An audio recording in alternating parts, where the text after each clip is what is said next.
Hey, how's it going, everybody? Shaun here from Zoobox, and today or tonight, got a little extra bonus movie review for you today. I went to go check out one of these advanced special screenings of Christopher Nolan's new movie, Tenet. Um, it's written and directed by Christopher Nolan, stars John David Washington, Robert Pattinson, Elizabeth Debicki, and Kenneth Branagh, Aaron Taylor Johnson, and others. And the plot synopsis is: armed with only one word, Tenet, and fighting for the survival of the entire world, a protagonist's journeys through a twilight world of international espionage on a mission that will unfold in something beyond real time. So yeah, I've been looking forward to this movie. I'm always looking forward to a new Nolan movie, and going to see Inception in IMAX and kind of watching a few of his other movies over the past week or so kind of just really got me amped, got me really excited. So I wanted to go run out and see it as fast as I could, and I even went above and beyond. I actually saw it in IMAX, and I gotta say, if anything makes the argument for why IMAX is worth paying the extra money for, it's probably Christopher Nolan movies. Not only does he shoot in IMAX, but the sound design really feels like it's meant for that venue, for that format, you know? Just kind of those center speakers and the surround sound, and it is loud and abrasive in kind of a great way. It really elevates the tension of the action scenes. So this is going to be completely spoiler free. Danimal from Zoobox Corporate is going to go check out the movie himself, and we're going to do a spoiler cast at some date down the road, probably in a few days. But I just kind of wanted to get my initial thoughts on the movie out of my head and talk about it a little bit in completely spoiler free fashion. So I'm not going to get any of the specifics. Going to be speaking very generally and just kind of give you my initial feelings upon my first viewing of Tenet. So when I walked out of the theater, my initial thought was, I don't really know how to feel about Tenet. It's kind of a mixed bag, at least at first glance.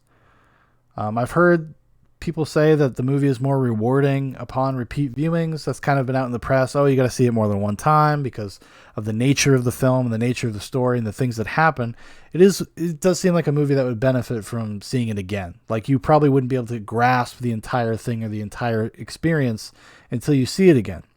So with that in mind, though, I still felt like there are things that probably would not be fixed by a repeat viewing. And this is really just more of a Nolan problem. This is Nolan's most Nolan-y movie. And that's in every good way that is, and every bad way that is. The bad stuff is really his character stuff and some of his ability as a writer. He writes kind of clunky dialogue and clunky, not graceful kind of exposition scenes. And he really want to make sure you kind of understand some of the core basic principles of the plot. So he repeats them a lot.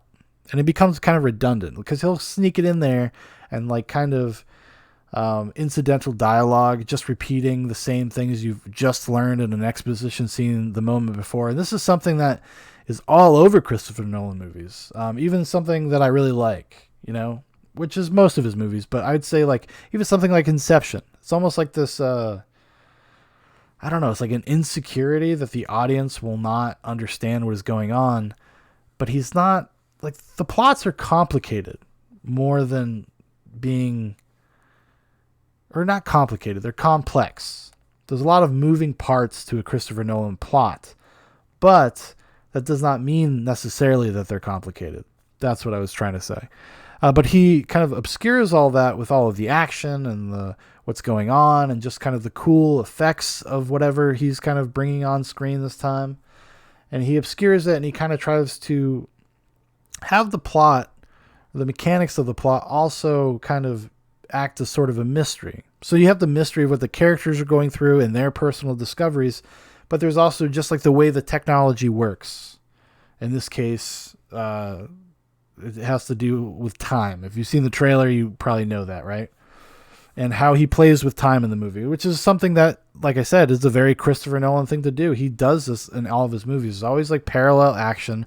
There's always something with the the nature of time and the relative nature of it. Like, watch Inception. The last act of Inception is like 3 layers of parallel action just constantly getting more and more intense and stacking more and more on top of it. And while it doesn't go that crazy in Tenet, it's more of kind of like an A and B situation in terms of like, parallel storytelling. It's definitely there. And it's not, it's kind of weird because with Tenet, I feel like I had kind of figured out everything that the movie was going to reveal, at least on a superficial level, to me pretty early on. And I'm not sure if that's just my familiarity with science fiction or my familiarity with Nolan and kind of the stories he tells and the kind of narrative devices he uses, the tricks he uses. So that could have been part of how I was able to kind of suss out like a lot of what was going on way before the movie intended me to. So I don't know if that's really necessarily his fault per se, or if it's really a weakness of the film, or is it because I'm just such a smart dude? I mean, look at this. I wear these glasses, I get all this nerd stuff. I read all these books. I mean, come on, I'm obviously a genius. So I had kind of figured out a lot of stuff that would have been emotionally resonant. And another problem that Nolan movies often have, which Tenet has in spades, is that the characters are pretty shallow. They're pretty one note. They tend to be kind of archetypal in nature. They're supposed to represent kind of a very specific mode of thought or an idea. And Tenet, the characters are like that. Especially with the lead character, John David Washington, who is only known as the protagonist. If that's not on the nose enough for you. He really is an audience avatar for a lot of it. And it's weird because he feels like he shouldn't be. He feels like he should have some sort of deeper inner life. But he doesn't. All of the characters pretty much act exclusively in a reactionary sense. Like they're like to the immediate. They're reacting to what is going on, but you don't really know what informs them as human beings a lot of the time. It doesn't feel like it's very deep. Even there is kind of a dramatic through line with Elizabeth Debicki's character and Kenneth Branagh's character. They have kind of, if there is like an arc, an emotional release, a dramatic pull in the movie, it's her character. And even her character, you really only know her in the most superficial of ways. Like, she doesn't feel like she has much of a deep inner life. And that's not the actor's fault. I'd say most of the performances in this movie are actually really good. But it's Nolan. Like, Nolan just has never handled this stuff very well. That's why I think, at the end of the day, when I think about his filmography, I think like Dunkirk is probably his masterpiece, because Dunkirk did not require him to delve into that stuff with any real depth. He didn't really have to get into it, because Dunkirk is all about the craftsmanship. It's all about the way the movie's put together. And that's what he's really good at. I mean, for the positives of the movie, I mean, the set pieces are incredible. They're really complex and they're really well executed. He's gotten better at this over the years. If you go back and watch like some of his earlier stuff, especially if you go watch the Batman movies, the action scenes, especially the close-up, like hand-to-hand stuff, is usually pretty muddled. It doesn't seem like really he knows what he needs to get. He's only really successful in action on the wide shot, In Tenet, there's a lot of close-up in-your-face fighting, a lot of hand-to-hand stuff with interesting shit going on, right? Like the time manipulation stuff going on that makes it kind of exciting on its face. And also, it seems like some of the choreography was done where they would actually fight and then make it look like they were fighting backwards, kind of looking the same way in like Twin Peaks, where they'd have to speak backwards and then they'd play it in reverse. This kind of these cool little tricks, So the spectacle of the action is there. It's probably the best he's ever done outside of Dunkirk. And that, I would say, honestly, even though I have my reservations of the movie after my first viewing, the price of admission is probably worth it just for that. Just for the spectacle. Because it's big. And he goes for it. And every penny of that budget is on the screen. It is so much practical stuff. And there's so many cool moments where you're like, how the fuck did they do that? Like, how did they logistically plan this stuff? There's a great car chase that actually has like a 2-part car chase. Because they do it, and then they do it again later, and you see it from a different perspective. And it's really impressive. It's really cool. I really, hats off to Nolan when it comes to stuff like that. But I do think he is lacking in kind of his ability to be able to make, or write rather, impactful characters. They just feel like cogs in the machine. They feel like plot function. They don't feel like real people. He came close to it, I think, with Interstellar. I recently watched Interstellar, if you want to go check out my review. And Interstellar ended up working for me a lot better this time, but I think it's because I just kind of went with it. And I let it go. Because it is the most overtly melodramatic of all of Nolan's movies. And, it seems like he did that with a purpose, And that was, that's part of the draw of the story. It's what pulls the story through. The main character has kind of this emotional through line that these characters don't really have, other than Elizabeth Debicki. Is that her name? I don't want to get her name wrong. Elizabeth Debicki. She has emotional arcs and whatnot, and catharsis and a growth period, but it doesn't really feel like anybody else really does. And there is a confusing aspect just to everything that's going on. Like I said, there's a lot of moving pieces. And you feel like you get it after a certain point, but it feels like it's just being obtuse in especially in like the first 45 minutes, the first act of the movie, where you don't really understand what you're watching, even on just like a basic level. It was just kind of hard to grasp like what the fuck the point of all this was. And I know it's kind of built into the mystery aspect of it, but it makes it becomes a problem because it obscures the drama. It obscures things that would like actually invest you in the story. You can't ever really be invested in a story that continues to shift, especially when you have characters this kind of one-dimensional, I'd say.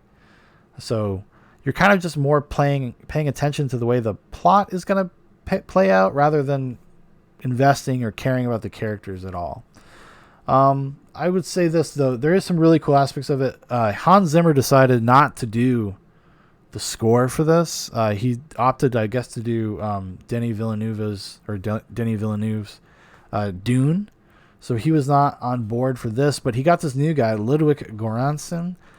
And he's been around. He's kind of a popular guy right now. He did like Creed 2, Black Panther. He did the score for The Mandalorian.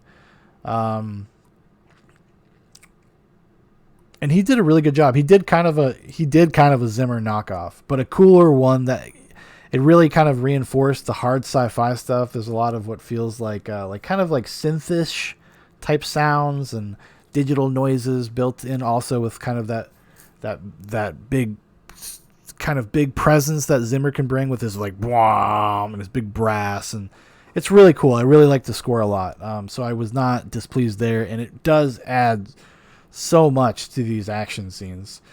You are on the edge of your seat, like in any one of them. It's really cool, and I think he did actually kind of gets over some of his exposition dumping problems that he normally has. I think I talked about this when I talked about Inception. Is that the movie stops and then people just explain things, right? And this one, he took that James Cameron tact from Terminator, where he's like, okay, we need to talk about things, but we need to do it while we're on the go.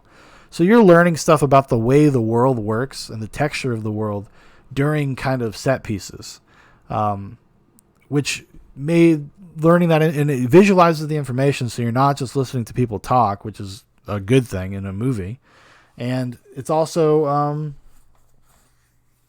it also just worked really well. Just really kind of complemented the world that he was trying to build. And that's another thing that I kind of thought was a little lacking, was the world building. It's kind of one note, it doesn't feel fully realized in a sense. But I mean, in fairness, I guess if we go back and watch some of his other movies, like say Inception, right? That's a movie that the world really isn't that well built out, and even like the technology, the dreaming technology, is never really explained. Tenet has a lot of the same kind of things. It felt very similar to Inception in a lot of ways, except not as engaging. I think some of that is the cast. I like John David Washington. He's Denzel Washington's kid, but I feel like I don't know if he can carry a movie quite yet, He's a little flat. in delivery, and he has a hard. It's almost like he has a hard time like emoting in a way that at least draws you in or reads as like human. I felt the same way when I watched him in Black Klansman. That was kind of his big breakout role from a few years ago, Spike Lee's movie. I kind of felt the same way, and in this, it's kind of the same. He sounds like his dad though. It's his voice. He doesn't. It's not like you couldn't, if you couldn't pick him up probably out of a lineup of one of Denzel's kids, unless you like knew that beforehand. But he sounds like him. The affect of his voice is very similar. So every once in a while, you're just like, whoa. Kenneth Branagh was really going for it, and I think he delivered a fun performance. Like he's really chewing scenery, being ultra aggressive. He plays this Russian dude, this Russian arms dealer, and he's a lot of fun. Robert Pattinson, pretty good. It's kind of weird. Like there are things in the plot where that should have informed his performance more than it feels like it does. This is one of these reasons why it's like, really probably need to watch it again. Like give it another spin, see if I missed something, or see if there are things seeded in there. Because while I may have had my assumptions about where it was going, and they ended up being largely right, I didn't know for sure. So as I was watching it, I'm not taking inventory in a way of like with knowledge of knowing where it's going to go and how it's going to play out. Yeah, it does. It's a little muddled. I would not say this is like the best Nolan movie. I'm probably right now in my life, as of right now, I lean towards Dunkirk or Interstellar. Probably Dunkirk, honestly, because I think it plays to all of Nolan's strengths. But this is a good time at the movies, though. I will say that. It's a big, meaty, hard sci-fi movie with a giant budget, and it knows how to use it. And like I said, every penny is on screen. There is nothing wasted, not a single frame. And it's a lot of fun in that sense. Like it's fun to watch a serious science fiction movie done on this scale. So even if it is a little bit in spite of itself, I would recommend Tenet. Like I would definitely recommend it. And I am eager to watch it again, honestly. I'm eager to give it another chance. I like Nolan enough that I'll give him at least some of the benefit of the doubt. And I say this as somebody that's not like a Nolan super fan. I do respect his abilities as a director, though, and I respect his notions and his instincts as a storyteller. I wish sometimes maybe he had somebody else writing his scripts, or he had a co-writer or something. He is the only credited writer on this movie, because I do think he gets a little bit in his own way. He's like too analytical, like he's too practical, pragmatic. Like he has a hard time just communicating kind of like basic human drama sometimes.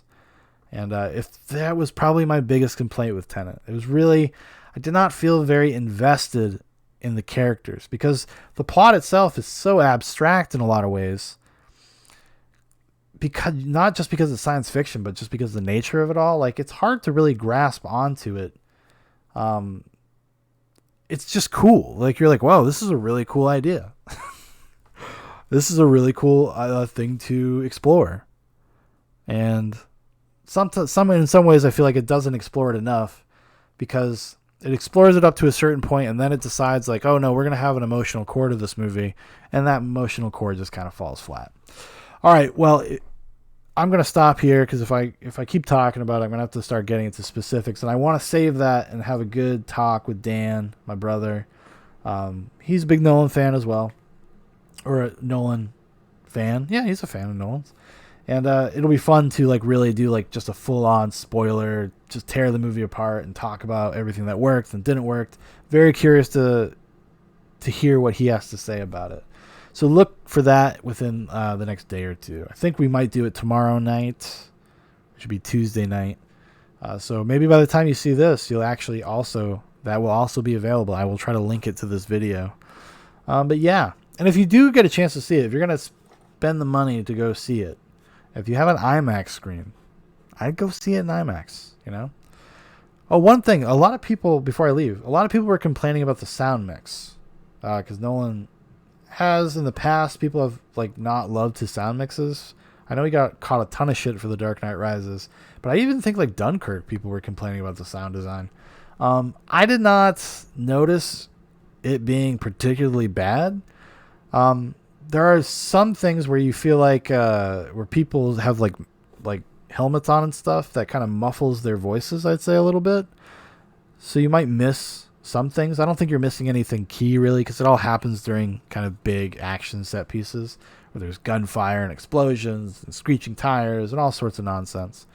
So I was okay with it. I didn't strike me as particularly bad, to be honest with you. But yeah, check it out on IMAX if you're going to go see it. It's awesome. All right, everybody. Thanks for watching. Thanks for listening. If you'd like to know more about Zoobox, you want to keep up to date with everything Zoobox, there's a bunch of links in the description for Facebook, for Instagram, for my personal Twitter, also Dan's personal Twitter. And if you'd like to make a request for one of these daily videos, throw it in the comments, and we will put it on the list. We got one more request coming. That's going to be coming up this week. Don't worry, Jared. I haven't forgot about you. Just Tenet came out. Ended up taking priority. All right. Goodbye.